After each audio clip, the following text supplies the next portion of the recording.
Hello, everybody, and welcome to the first episode of Schmidt Discourse. Now, I'm not particularly sure if Schmidt Discourse is a series or if it's just going to kind of be me speaking, but this particular video is me speaking. I know I said to a couple of people that perhaps I was going to write a script, but unfortunately, writing a script is actually a lot harder than I originally imagined.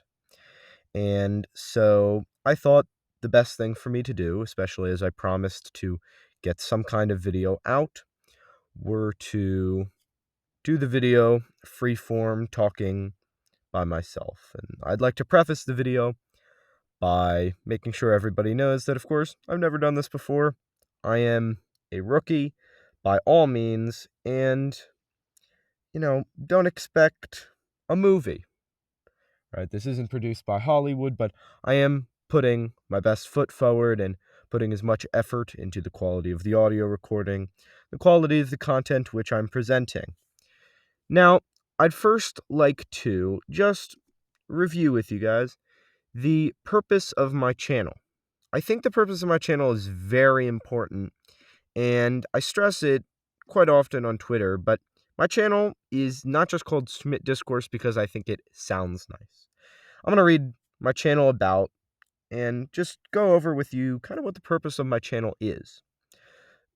So this is what it says. It says, Schmidt Discourse aims to examine ideas in politics and history through careful consideration and study of concepts, with an emphasis on truth and authenticity.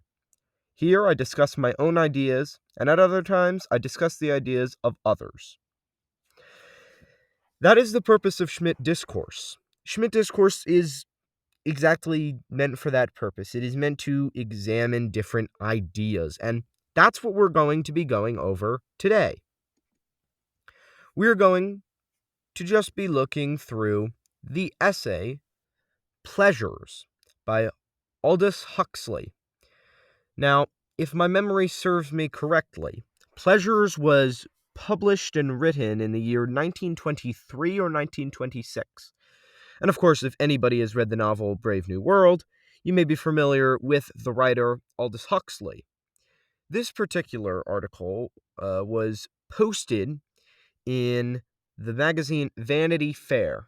And again, I believe it's in 1923, which the essay was posted. I will link the essay in the description of the video. I believe that's what it's called. If in just in the case that anybody wants to follow along, I would recommend you follow along because it is nice to have the text right there.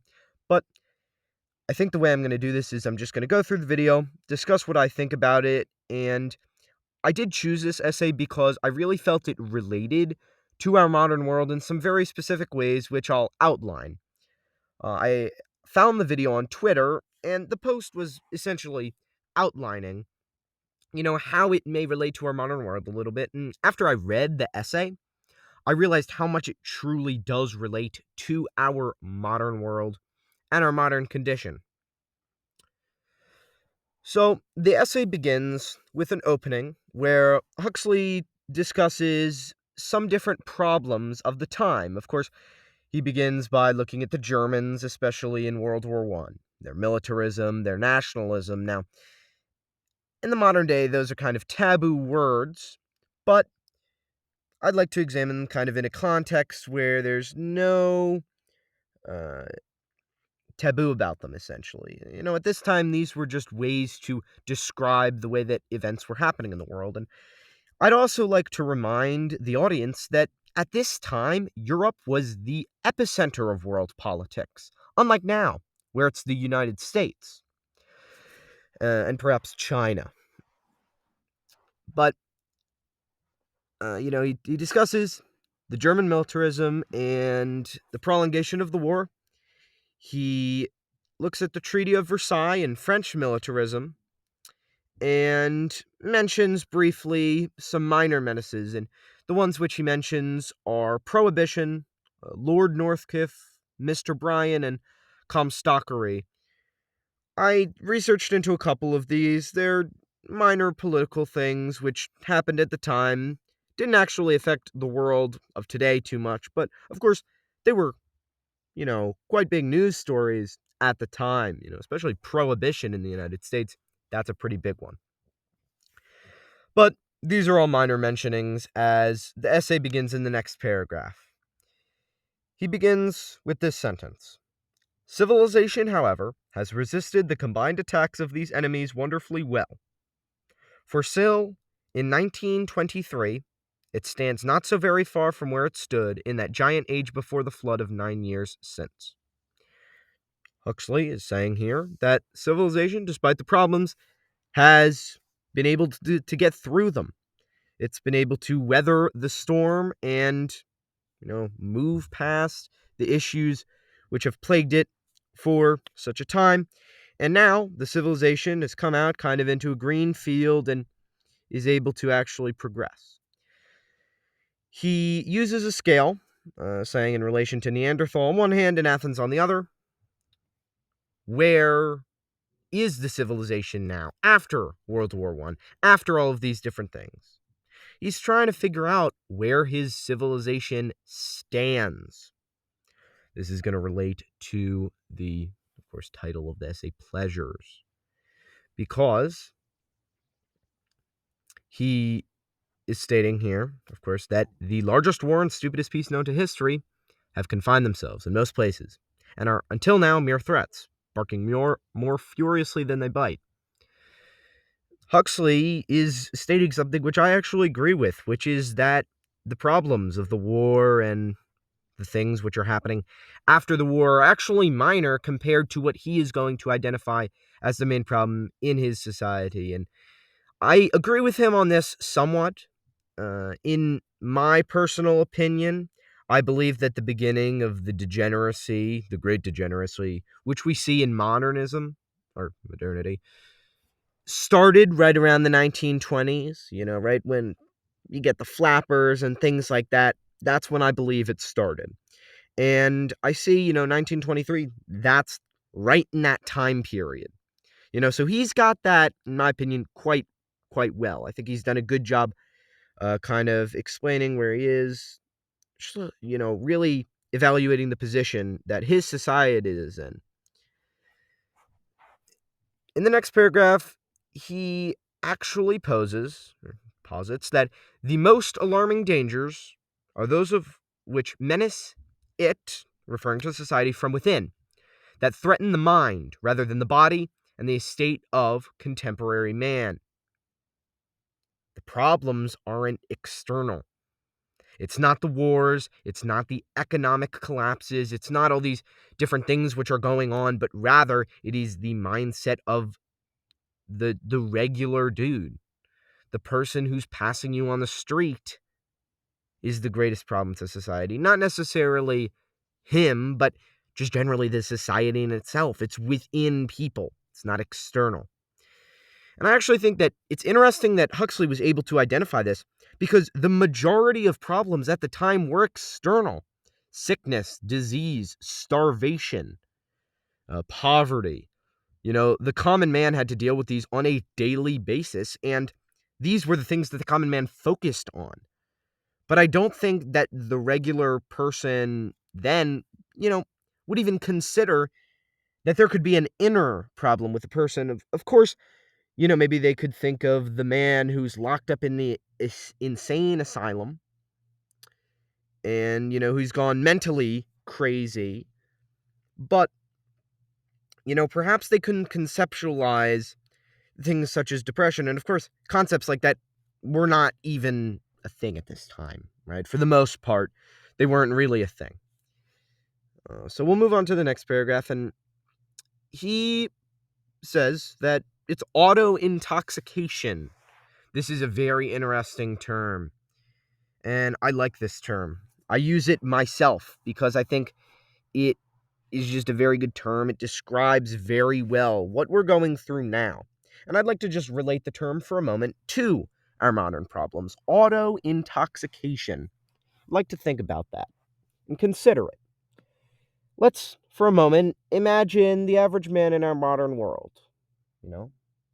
Perhaps they're engaged in some promiscuous activities. They drink alcohol. They play video games. They do different things which fall under the umbrella of degeneracy. All of these things are a form of auto-intoxication. Why? Well, it's pretty damn hard to do work when you're drunk, or when you're focused on having sex with as many people as you can, or when you're inebriated with carbohydrates, when you're fat and you can't think about anything else and your mental state is just very poor, when you're depressed. All of these things are auto-intoxication, and they all exist in our modern society to a ridiculous extent, an extent which genuinely surprises me as somebody who doesn't necessarily engage in all of those activities. And I must admit that I do myself engage in some of them. Some of the degeneracy with eating is, of course, something which I have found particularly hard to remove myself from, but of course, we're working on it, right? Just as anybody would do. But this process of auto-intoxication, I think, is very prevalent in our modern society, and I think it's something that we should definitely look into. Perhaps some of the problems we have in politics, the reason why we can't get certain things done, the reason why we feel like we're stuck, we're just stayed now, we're not moving anywhere, there's no hope for the future. Perhaps some of that is caused by this auto-intoxication.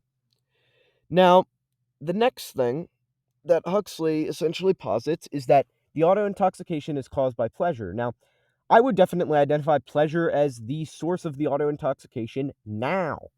But Huxley identifies some really interesting pleasures. I believe he identifies 5 of them, which I think are really foreign to us. And the reason is that they're just surprising for the fact that we cannot relate these things to pleasure. When we think of pleasure, we think of something which is immediately giving us a huge hit of dopamine. But Huxley cites some other things, and I'll go over a couple of them. He, just for context, states that modern pleasure is essentially organized distraction. He believes that, pleasure, at many points, is essentially progressively more and more imbecile, and that's directly quoted from his essay. He says that at one time, people indulged themselves with distractions requiring the expense of a certain intellectual effort. People used to have to think, is what he's stating, and he cites the 17th century, where royal people, during a wedding, instead of dancing around and listening to music, oh, how horrible, they would listen to theology or metaphysical debate. And again, theology and metaphysics, those are things he mentions directly. He says that, and I haven't verified this, but part of the entertainment offered to the Prince Palatine on the occasion of his marriage with James I's daughter was a syllogistic argumentation with philosophical themes between Lord Keeper Williams and a troupe of minor Cambridge logicians. That is way more, and I'm sorry I don't have a better word to describe it, but that's just the immediate way that I react to it. That's way more than any of us could even conceptualize, right? And he essentially states that we've gone from things like that to what he's going to mention here. So he first talks about the press. He says that the press has gone from something which reports the news to something which entertains people. I would say in our modern day that actually applies greatly. I mean, how many press sources do you know actually just purely tell the news?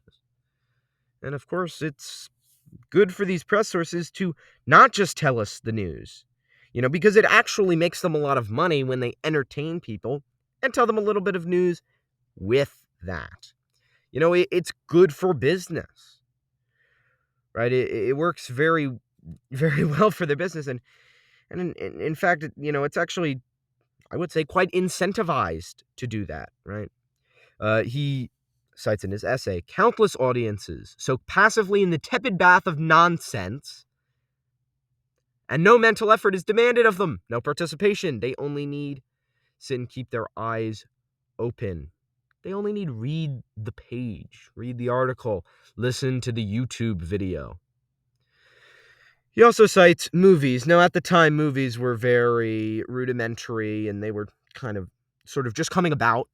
But I could definitely see how he could describe a movie as something where you only needed to sit and keep your eyes open. Oh, look, there's a rabbit hopping across the screen. Oh, ha, ha. Look at that man, he fell from the train. That's pretty funny. And those were the movies at the time. And of course, now those would scarcely be found in any movie theater because, of course, nobody would watch that. The movies have gotten much more entertaining, much better. But at the time, he found that those things were, you didn't have to expend anything to listen to that. You didn't have to have any previous knowledge, no education. A 3-year-old and a 30-year-old and a 90-year-old could all sit together and laugh at the funny rabbit and the man falling off the train. So that's the first thing. The second thing he cites is music. Music, that's an interesting one. He cites the phonograph. Now, I don't know what my judgment on this is necessarily, because in my opinion, I think that the listening of music, especially classical music, is actually very conducive to a lot of different things in your life. I think it's been proven somewhere that classical music is actually very good for, studying, and certain kinds of classical music can motivate you, excite you, or make you sad. Other kinds of music can also inspire feeling within you, and art which inspires emotion is, in my opinion, art which is worth something. And so, he criticizes music. He says that all people have to do now is turn their radio on to the right station and listen to whatever they'd like. Before, they had to make the music themselves. I don't know how much I agree with that one.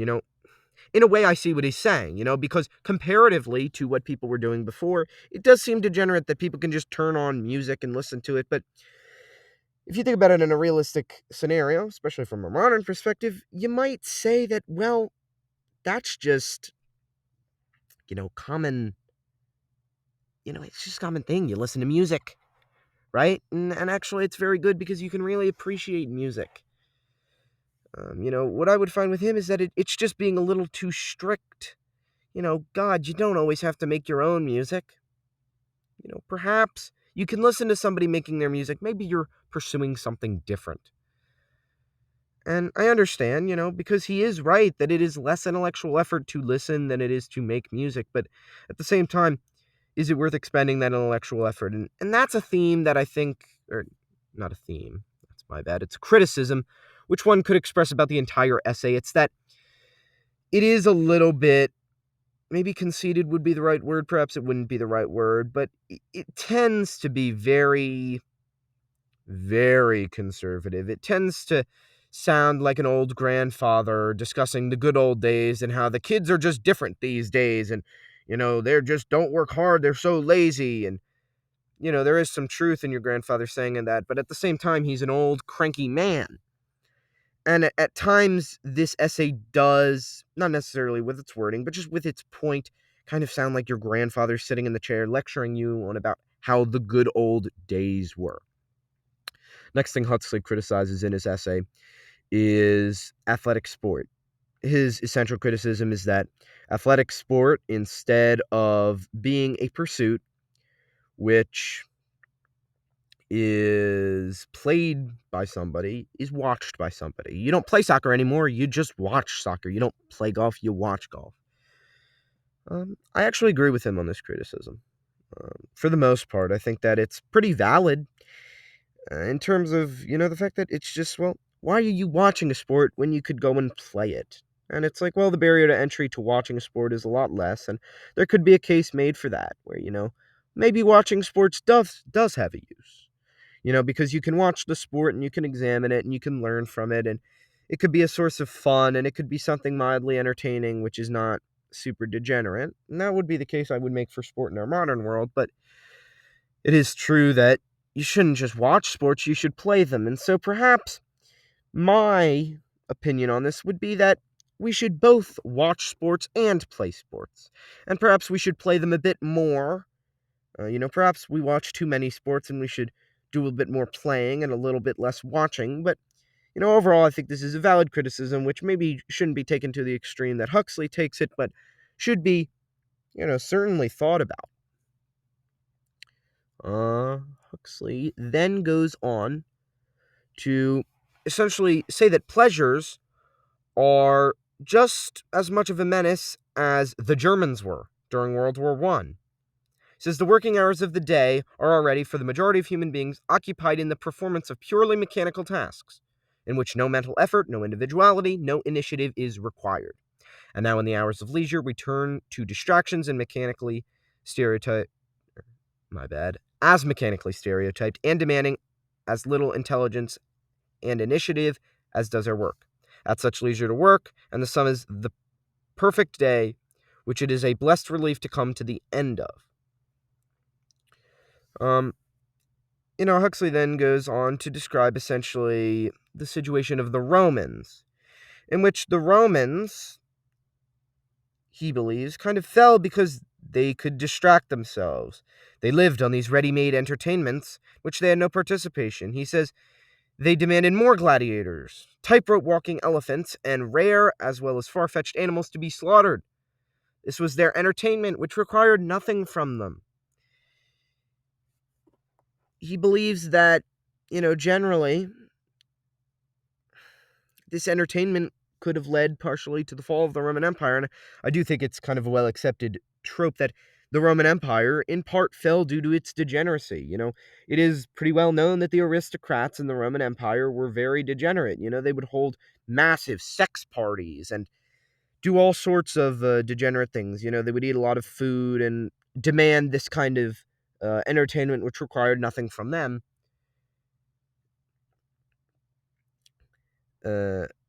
Towards the end of the empire. And of course, there were many other reasons why the empire ended, but part of it was that the Roman aristocrats just sucked everything out of the society. And he says that essentially maybe this is perhaps what's happening with their society now. He believes perhaps in the society now, and of course, when I say the society now, it is 2020, it is 1923, which is actually exactly right about 100 years ago. You're having the same problem. Now, I do think Huxley's essay is, a great landmark. It's pretty groundbreaking, in my opinion, but I think it was ahead of his time. I think he was ahead of his time in this respect. I do think that what is stated in the essay is pretty solid information. I think it's a pretty good perspective on the degeneracy of the world, on the way in which the world is operating. I think he does a really good job illustrating all of those different things. However, I think that if he had written the essay now, it would have had a much greater effect, because then, in my opinion, there was so much that people were dealing with that they were still humble. Part of the reason I say degeneracy is such a problem in our modern society is that in our modern society, we are allowed to be degenerate. There's nothing stopping us from being degenerate all the time. We have everything we could possibly need whenever we want it. You want sugary food? Have it. You want promiscuity? Well, you've got to do a couple of things, but you could pretty much have as much sex as you want. And there's not even necessarily retribution. And of course, there's a bit of social retribution for certain things. People certainly don't clap if you're a womanizer, but people don't ostracize you. People don't punish you. They merely say, well, you really shouldn't do that, and we don't appreciate what you've done, but they don't really do anything themselves about it. I think that the degeneracy is essentially what Huxley is kind of saying. He does say it's pleasure, but pleasure is essentially the root of degeneracy. What is degeneracy? Degeneracy is hedonism. And hedonism is just, It's when you literally are just looking for the most dopamine possible all the time. You only want dopamine, you live for the dopamine. And you could also describe the feeling of getting dopamine as pleasure. It's the feeling of pleasure. And so degeneracy and pleasure are pretty much directly correlated. If you would have named this essay Degeneracy and changed all of the words pleasure to the words degeneracy, I think you would have received a pretty similar message.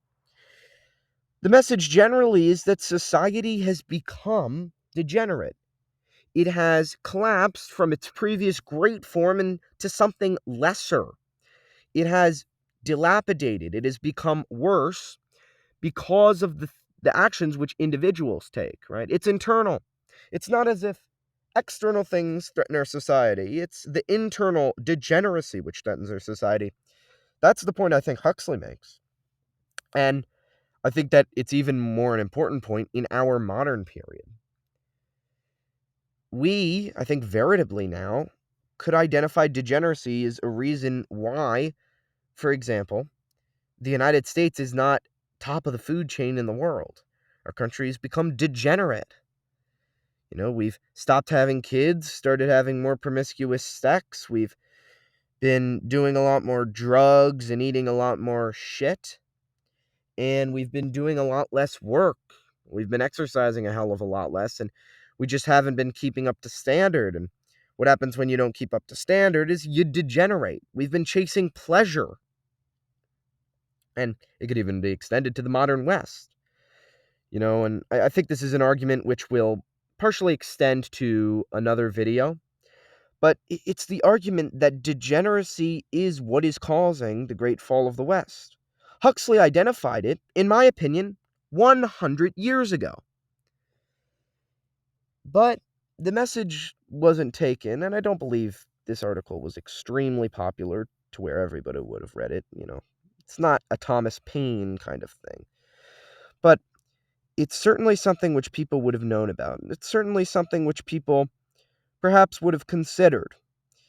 And I think it's something which applies just to our modern world so greatly. And I may reference this essay at other points in different videos because I genuinely do think it provides a great perspective onto our modern problems. And, the things that we deal with as modern society perhaps could be partially connected to the things which Huxley cites in this essay. And so I'd like to end with this. This video has perhaps been a little bit depressing the whole time because I've talked about how everybody's become degenerate and the whole world is collapsing around us. But I'd like to say something to the alternative of that. With all of our technology, all of our great things, sure, there's the capability for great degeneracy. But there's also the capability for great success, great power. So I'd like to leave you with this message to end the video. Tomorrow, next week, and the next month, think about how you can eliminate some of these things which Huxley criticizes from your life. Of course, the criticisms which you believe are valid. Eliminate those criticisms. Eliminate those things from your life. Eliminate that degeneracy. Eliminate that needless pleasure and replace it with something genuine and real. And perhaps, maybe if we all work together and do that, it could help us greatly. Because, maybe we'll be humbled a little bit and we'll just see the real value of things. Now, I may have extended this video, but the recording software I'm using will make me pay if I go over 30 minutes. And at the moment, I'm at 29 minutes. So, I'm going to have to end the video. I appreciate you all watching. If you enjoyed the video, I'd like you to subscribe and leave a like, perhaps a comment on the video.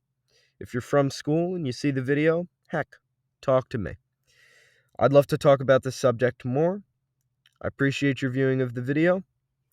Have a nice rest of your day.